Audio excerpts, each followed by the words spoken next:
वैष्णव जन तो तेने कहिए जे पीड़ पराई जाने रे।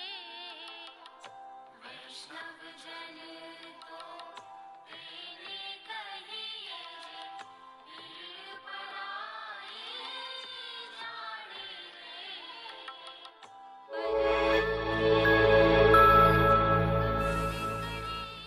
आत्मा और परमात्मा के रिश्ते के सिवाय दूसरा कोई भी रिश्ता सदा के लिए नहीं होता। वही घटना 3 बार भाई मुने यही में चली गई।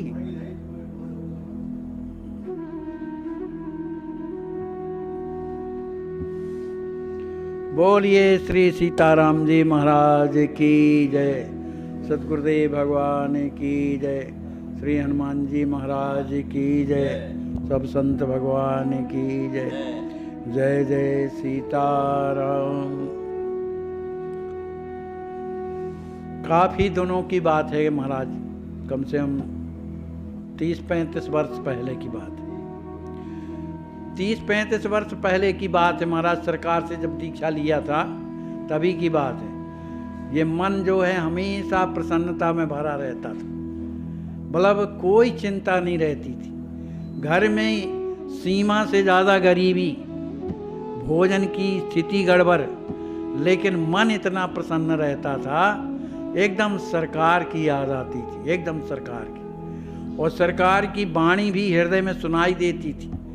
क्या करना है, कैसा करना है, स्वामी जी हृदय में बैठ करके और जो है हमें बताया करते थे, और वैसे ही करते थे जैसी आवाज़ हमें सुनाती थी। तो एक बार की बात है, कहीं रिश्तेदारी में जाना था महाराज, कैमूर के आगे। अच्छा, ये चिंता तो थी नहीं कि हम कहाँ जाएंगे, क्या रुकेंगे। मन इस तरफ से बिल्कुल निश्चिंतता थी, बिल्कुल जहाँ ही जाते थे मस्ती भरी रहती थी। तो किसी तरह से कैमूर पहुँच गए महाराज बस से, और वहाँ पर थोड़ा समय बचा। और जहाँ हमें जाना था, खिरवा गांव है, वो जंगल में है। तो वहाँ कितने दूर है हमको कोई जानकारी नहीं, लेकिन जाना है। और लेकिन मन में प्रसन्नता भरी महाराज जी, कृपा उनकी, मलय सरकार की कृपा भरी रहती थी। माने वो कैसा आनंद हम क्या बताएं, याद ही नहीं रहती थी। रास्ता चलते जा रहे थे, अब रास्ते चलते चलते अब अंधेला हो गया महाराज। अब बीच जंगल में जब पहुंचते हैं, वहाँ 2 रास्ते मिलते हैं। एक इस तरफ जा रहा है दक्षिण तरफ, एक जा रहा है पूरब तरफ। अब जंगल में कौन मिले, ठंडी का समय। तो हमने सोचा अब क्या करें भैया, तो वहीं बैठ गए। तो भगवान का नाम लेने लगे, सीताराम सीताराम, कि चलो भगवान ही बताएंगे, नहीं कौन बताएगा। लेकिन भगवान ने तो कुछ नहीं बताया। उनकी याद करने के बाद भी और प्रार्थना करने के बाद भी कि हे सीताराम जी महाराज कृपा करो, कुछ तो बताओ। लेकिन कुछ फर्क नहीं पड़ा उधर। अब मन में आया कि अब क्या करें। तो जैसे ही खड़े हुए तो हमको एक आकृति दिखाई, स्वामी जी की आकृति। और धीरे धीरे आकृति बिल्कुल स्पष्ट दिखने लगी। कहें आप उस रास्ते से न चलो, हमारे पीछे पीछे चलो। ये खूब आवाज़ सुन रहे हम, लेकिन हमने समझा कि कोई भूत प्रेत होगा, ये जंगल में कहाँ कौन आएगा। लेकिन सरकारी का वेश दिख रहा था, बिल्कुल सफ़ेद वस्त्र पहने हुए थे स्वामी जी, तिलक लगा हुआ था, खड़े हैं सामने, आप हमारे पीछे पीछे चलो। हमने उनकी बात नहीं मानी, भ्रम के कारण दूसरा रास्ता पकड़ा। जब दूसरे रास्ते में जाते हैं तो वहाँ एक व्यक्ति मिलता है, हम कब कौन है हम नहीं जानते। हमने कहा भैया खिरवा जाने वाला रास्ता कौन से। अरे कहा ये नहीं है भैया, इधर तो और घनघोर जंगल है, वो वाला रास्ता है। बस वो लौट के जैसे ही आते हैं तो सरकार स्पष्ट कहे, ना हो काहे शंका करत है, हम आप ही को तो लेने आए।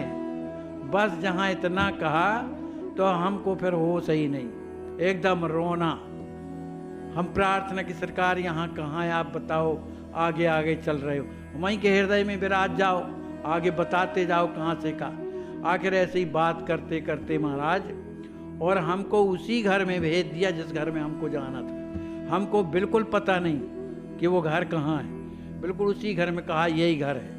उधर जैसे ही जाते हैं तो हम पूछते हैं भैया ये फलाने का घर यही कहना।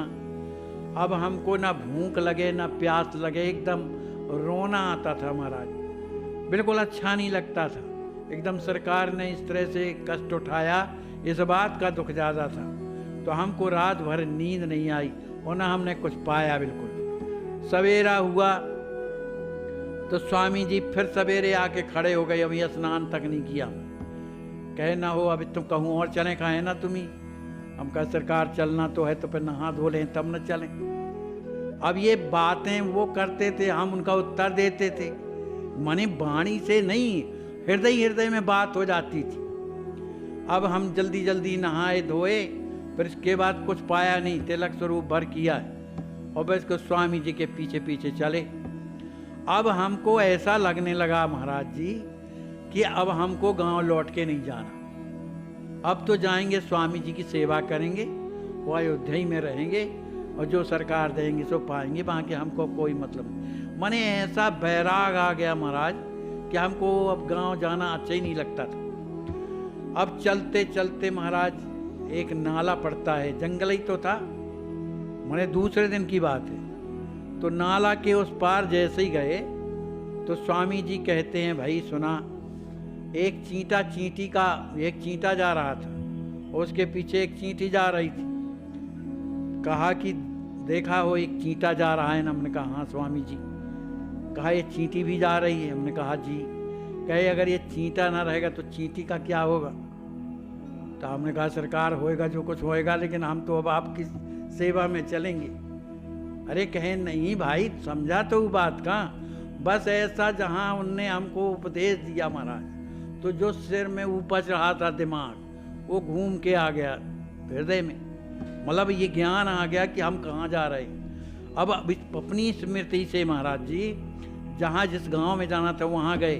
अब हमको अच्छा ना लगे, बिल्कुल बिल्कुल अच्छा नहीं लगता था। रात में हमको नींद नहीं आ रही थी महाराज, पता नहीं रात में 3-4 लोग, वो अपने ही माने इस मृत्यु लोक के नहीं हैं, वो जो भी हों, बिल्कुल जिनके शरीर से प्रकाश निकलता था महाराज, कपड़ों से प्रकाश निकलता था, वो आके हमारे पास खड़े हो गए जहाँ हम पड़े हुए थे। तो हम भी उठ के बैठ गए। हमने कहा भैया, अब वो कुछ आपस में चर्चा कर रहे थे, हमसे कुछ नहीं कह रहे थे, आपस में चर्चा कर रहे थे। वो खड़े और हम उनकी बातों को सुन रहे हैं, कुछ नहीं। थोड़ी 2-4 मिनट में फिर अंधेला हो गया महाराज। अब इस बात को हमारी बुआ जिसके यहाँ हम गए थे, उसने कहा ये बताओ रात में तुम किससे बात कर रहे थे? हमने कहा किसी से नहीं कर रहे। अरे कहा कैसे नहीं कर रहे थे, हम तो खूब सुने। तो महाराज जी वो कौन थे हम तो बिल्कुल नहीं जानते महाराज। फिर वहाँ के बाद महाराज जी घर आ गए और घर में आकर के दुख तो लगते, लेकिन इतना मन लगता था भगवान में महाराज कि पूरा दिन व्यतीत हो जाता था भजन ही करते करते। निरंतर हृदय में कोई बैठ करके सीताराम सीताराम सीता, अपने आप, कोई कहता नहीं, अपने आप। और सरकार की आवाज़ खूब सुनाती थी, आपको ऐसा नहीं ऐसा करना है, आपको ऐसा नहीं ऐसा करना है, अभी आपका भजन नहीं हुआ। हमको होश नहीं रहता था हमारा, तो सरकार सब करवाते रहे। बोलिए श्री सद्गुरुदेव भगवान की। ये हैं लाल जी जो साक्षात तोतली भाषा में लिख कर देते हैं और लीला करते हैं। परम पूज्य माता जी जिनकी साथ लाल जी की लीला है। मनुष्य को अपने लक्ष्य में कामयाब होने के लिए खुद पर विश्वास होना बहुत जरूरी है। वैष्णव जन तो आप यह जो दृश्य देख रहे हैं, ऐसे आज भी हजारों तड़पते ईश्वर अल्लाह से मना रहे हैं कि अब मैं जीना नहीं चाहता, सहा नहीं जाता, मुझे ले चलो। आइए, अगर आपके दिल में ऐसों के प्रति दर्द है तो ट्रस्ट के साथ मिलकर अपने अवकाश प्राप्त समय का दान देकर अपनी बौद्धिक योग्यता का, अपने धन का सच्चा सदुपयोग करके इनका दर्द मिटाएं और उस परम पिता परमेश्वर अल्लाह गॉड का प्यार प्राप्त करें। जिंदगी व संपत्ति तो एक दिन हमें छोड़ना ही है, तो क्यों ना हम अपने हाथ से ही उसका इन दुखियों की सेवा में सदुपयोग कर महान पुण्य के भागीदार। पराई जाने रे वैष्णव जन तो आप यह का जो दृश्य देख रहे हैं, ऐसे आज भी हजारों लाचार वृद्ध अस्वस्थ हालात में पड़े हुए तड़पते ईश्वर अल्लाह से मना रहे हैं कि अब मैं जीना नहीं चाहता, सहा नहीं जाता, मुझे ले चलो।